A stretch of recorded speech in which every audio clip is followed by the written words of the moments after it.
100%. Yeah. We didn't come here to fight, man. We honestly, like, I've been telling guys, like, we came here to work, man. We want good work. We want to see where we're at, see where our defense is at, see where our offense is at. So, yeah, the heat is what it is. Like, we knew it was going to be hot. So, it takes us getting adjusted to it, I think, in those first couple of periods. But I think we finished strong. Before I could say, oh, it's hot out here, they were like, oh, it's a beautiful day. You brought the cool weather with you. I was like, good God. So, no, it was honestly really good for us to be able to come out here and, have different weather, have a different defense out here. I talked to some of the defensive guys, like for them to see a little bit of a different offense. So it's just really good to go up against a different team. Great stuff right there. We love to hear no fighting. Oh, yeah. No fighting at all. We don't do that here in Seattle. Fighting. Sorry. And the P&W blood getting used to a little humidity as well there as well. Yeah, you got to get acclimated to different geographical locations in the United States. Love it. Back here on the Ultimate Seattle Sports Show, he's former Huskies running back Terry Holloman. I'm Chris Egan. Seahawks had a joint practice with the Titans today. We did get some bad news from that practice. As we mentioned, receiver Jake Bobo went down with what appears to be a serious knee injury. That, according to head coach Mike McDonald, Bobo was hurt while being taken to the ground near the sideline. His right knee was examined before he was carted off the field. Gregg Bell from the Tacoma News Tribune, KJR Sports Radio, is with the Seahawks in Nashville. Greg was at practice. Greg, let's begin with Bobo. A lot to unwrap here. What's the latest on Jake? Yeah, I heard Terry in the previous segment. He's right. When an NFL coach comes out and says, no, this is a major injury right away, that's telling. Usually it's, well, we're going to get him tests. Doesn't look good. We'll see. We hope. Now, today it was, this is a major injury, which meant that they did the lateral testing of the knee, the flexing testing of the knee on the spot, and it wasn't good. I saw Bobo coming off the field on the back of a cart, and he was very frustrated, angry. And I think he knew what was going on. And these tend to be season-ending, 8 to 10, 12-month recoveries. And the look on Bobo's face told me he knows what's ahead of him. Fortunately for him, guys, he signed a 2-year contract. The Seahawks matched the Jacksonville Jaguars' offer of him as a restricted free agent in March, and it guaranteed him $4.5 million. That's coming in very handy right now, that guarantee. He got that money up front to get a $1.75 million signing bonus. His contract salary for this year, $1.25 million, is guaranteed. So he's getting $3 million just for this year, even though he's now out for the season, it appears, with the knee injury. He just got married to his college sweetheart, Mackenzie, in June at Duke University. So there's a lot of guys in the locker room who really respect Jake Bobo for, as you mentioned, coming from as an undrafted rookie. He made this team, guys, by will as much as skill, which is why he's so respected in here. Yeah, I just want to go out and say I know that everybody in Seattle, Pacific Northwest, and fans all around the world are really pulling for Jake right now. We just want to send that message to him. Greg, but we also know that there's another receiver, Torrey Horton. He's going to miss some time. What's the latest on Torrey? Yeah, he hasn't been back to practice now for a week or so, and McDonald has been vague about saying he's dealing with other issues. Now, he had the metal rod inserted in his shin, his fractured shin, in February. That fractured shin is what knocked him out of his rookie season in early November. You remember when he scored 2 touchdowns in Washington in the early November game, that week they traded for Rasheed Shaheed, and Shaheed actually had the role that Torrey Horton had been having as a kick returner and a speedy wide receiver. But it looked like in training camp, as you can see in the footage, he was full go for quite a bit of August until this past week when he's been sidelined. So still to be determined when he can get back on the field. Bobo's injury, it's a cold business, Terry and Chris, to say that the next man up mentality of a guy that just got lost for the year. But Montori Foster is probably going to make the team because of this injury. He was going to make the team anyway. It was just a wonder of which spot is who's he's going to take. Well, now he's going to take Bobo's spot if Bobo, as it looks like, is going to go on injured reserve. Montori Foster, the substitute teacher from Ohio during last season, is going to make the team, it appears, because he made another outstanding catch today on the sidelines, landed on the side, and stayed down for a minute. It looked like the Seahawks had another major injury. It turned out he had leg cramps from the heat that Sam Darnold talked about. The Titans players were saying how cool it was here today. The on-field temperature was 100 degrees. If you just just go into a sauna and lock yourself in there for 3 hours, and that's what it felt like under the sun in here. And the Titans players were saying how cool it was because it was 98 on the temperature gauge last week, and now it was 88 with 100 feels like today, so it was cool in Nashville. Well, you're looking good, my friend. You're getting ready for a little dinner time in Nashville. Yeah. You cleaned up nicely. Well, I tell you, you bring a wife on a road trip and it becomes a lot better. The slumming doesn't quite. I step up the if you caught me without my wife, my head would be down, drooping, look like Eeyore. No Eeyore when the wife's here. No, I'm going to say, Terry, this is the best Gregg has ever looked on this show. His hair is not my out of place. That's because the first time my wife's been with me on the show. That's why I look good. It's a glow. You know that, married man. 30 years, dude. I get paid to say stuff like that for my wife. So. Oh, I love it. I love it. Hey, you mentioned Rasheed Shaheed. He also took a shot by the defense today. He is okay. Here is Sam Darnold explaining what happened on that play. I would like to not put a receiver in a situation like that, but I also would have thought the DB wouldn't have hit him. But yeah, I tried to give him a shot, and the DB made a really good play on it. So, but the way that it's not funny, but it's funny in the moment now that he's good. But I went up to him as he was on the ground. I was like, Sheed. He's like, oh. I was like, you get the wind knocked out of you? He's like, yeah. I was like, all right, you're good. I thought, maybe it would have been something different, but it looked like he just got the wind knocked out of him. So when he confirmed that, felt a lot better. Not that I want to continue to do that, but he showed a lot of toughness by getting up, and also the way that not only him but our entire receiver group, man. Like we had some obviously Bobo go down, some guys cramp up. Like we had a lot of receivers getting a lot of reps today in this heat that we're not used to in Seattle.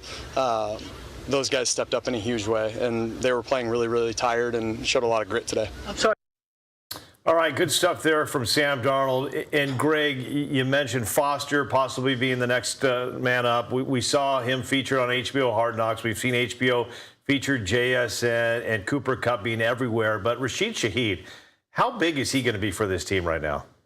Well, think about it, guys. Last year, he came in merging into traffic in the middle of November. The Seahawks are already on their way to the NFC West Championship, and Shaheed didn't have a time to establish rapport at all. He was just trying to learn the game plan and the quickest way down the 405 to the headquarters. He was let alone getting a rapport and knowing his quarterback and his timing, and the quarterback's knowing his timing.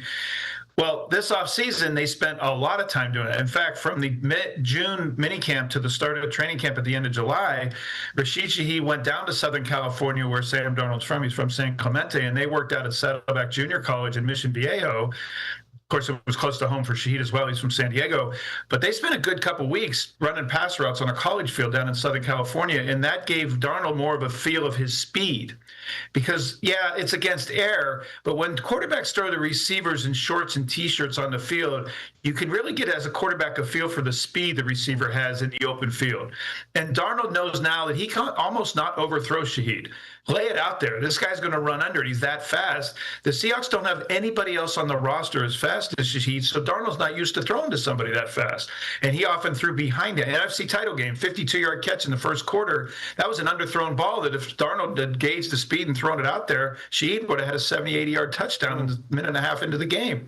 So they are light years ahead of them where they were this time last year, or it's the middle of last year when Shaheed got here. The one interesting thing about that quote from Darnold about the defensive back laying Shaheed out, the Titans were going for it today. And Jeffrey Simmons, their all-pro defensive tackle, was yapping the whole practice, yelling at his teammates, keep it on, step on the gas, keep on foot on the gas. They're tired, they're gassed, Super Bowl champions, blah, blah, blah. He was doing that the whole practice. For the Titans, when they did have a pick six, the cornerback had 24, had a pick six on Sam Darnold. And they celebrated like they did what the Seahawks did 6.5 months ago, won the Super Bowl. They were having a party in the end zone, jumping around. I thought fireworks were going off in the background before this 10-yard interception return for a touchdown. The Seahawks mostly went about their business. The defense, when Ty Okada had a pick six on Cam Ward, did run down the field. And Witherspoon, of course, he's being Witherspoon. He made sure that the Titans heard about it as he was running down the sidelines with Okada. But by and large, when the Seahawks made plays, they went back to the huddle. When the Titans made plays, it looked like they'd won the Rose Bowl, the national championship, and the Super Bowl all on the same play. They were going, and it's because the Titans were 3-14 last year, and the Seahawks, they're past that. Like you heard Ernest Jones say, we're not here to fight. The Seahawks are past that. They had a big fight last year in Green Bay. Ernest Jones and Devin Witherspoon were the main instigators of it. They had a big fight here when Jamal Adams and Quandre Diggs were on the Titans a couple years ago. Today, let's unpack our suitcases, roll the football and helmets out. Let's get our work in and let's get out of here. They're a different accomplished team compared to a 3-14 team. I think that's why you're not going to see any starters play Sunday night. Mike McDonald doesn't want to see these hungry Titans trying to show up the champions. Yeah, great insight right Absolutely, there. man. When you're the big dog, you don't bow down to where these little chihuahuas you are stay barking, up here. man. Yes, No, yeah, exactly. we're up here. We don't got no time for that. No, exactly. They're above that now. Yeah, Greg, the newest Seahawk was out there in uniform today. He no longer has the Cowboy star on his helmet. He has the Seahawk on his side. Trevon Diggs, how excited is he to be on the Seahawks team? And how excited are the Seahawks to have him? Well, first let me say, covering Tyler Lockett's entire NFL career, it is jarring to see a number 16 in a Seahawk uniform that's not Tyler Lockett. Let me just say that. But I know they're not retiring the jerseys and whatnot. But no slight against Diggs, but I just had to do a triple take when I saw him take the field today. All he did was position drills today.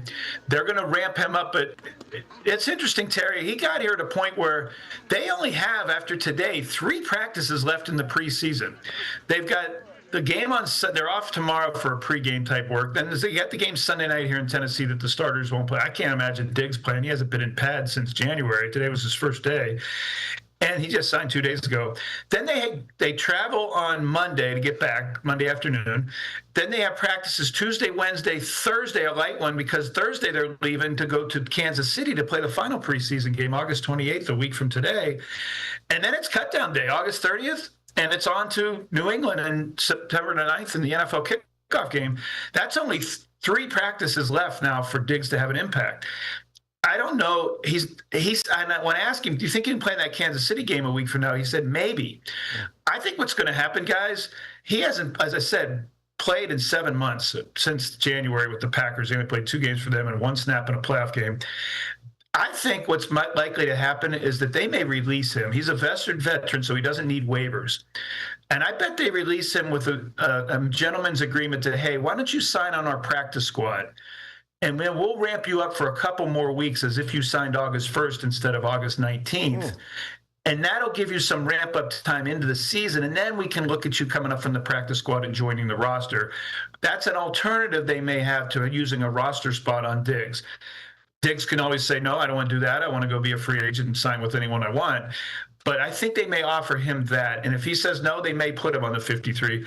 It's obvious, though, Terry, they don't like their third cornerback situation.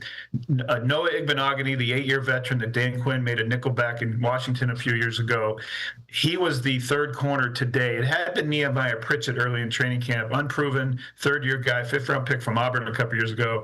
But Pritchett has really fallen off from the ones lately, and it's been Igbenogany, and Igbenogany has not impressed them enough that they haven't gone and looked at a guy facing 8 felony charges and life in prison in Terran Arnold and a guy in Trevon Diggs who hasn't had a full season in the NFL since 2022. So the fact that this Diggs is here and that they still are interested in Arnold, even if he's going to be suspended and put on the exempt list, shows you that Mike McDonald's not happy with his third cornerback play. Here's another thing that could happen if they don't like the third cornerback. You may see more 3 off-ball linebackers on the field at one time, which you didn't see at all last year. It was just Ernest Jones and Drake Thomas. I've seen Tyrese Knight with the ones a lot more in training camp the last week and a half or so with Drake Thomas and Ernest Jones. And if McDonald doesn't like his third defense or cornerback situation, he might have put an extra linebacker on the field instead. And oh, by the way, Nick Emanwari isn't back to practice yet. He was he was working with a trainer on a side field in gym clothes, but he did have spikes on today when he was working out with a restraining machine on around his string around his waist. That's a progress. He'd been in flat shoes up to this point. The incremental progress of Nick Emanwari continued today, but not in pads. Gregg Bell, I'm telling you this, my friend, we need to have your wife with you on every trip because that is the most insight you have ever unloaded on the Ultimate Seattle Sports Show and the best you have ever looked so far on this show. So thank your wife for us. Have a great dinner. Gregg Bell, Tacoma News Tribune. Subscribe now. Read his articles. KJR Sports Radio. He is the best. We love you, Greg. Love you too. Checks in the mail for that compliment. Thanks. I appreciate that.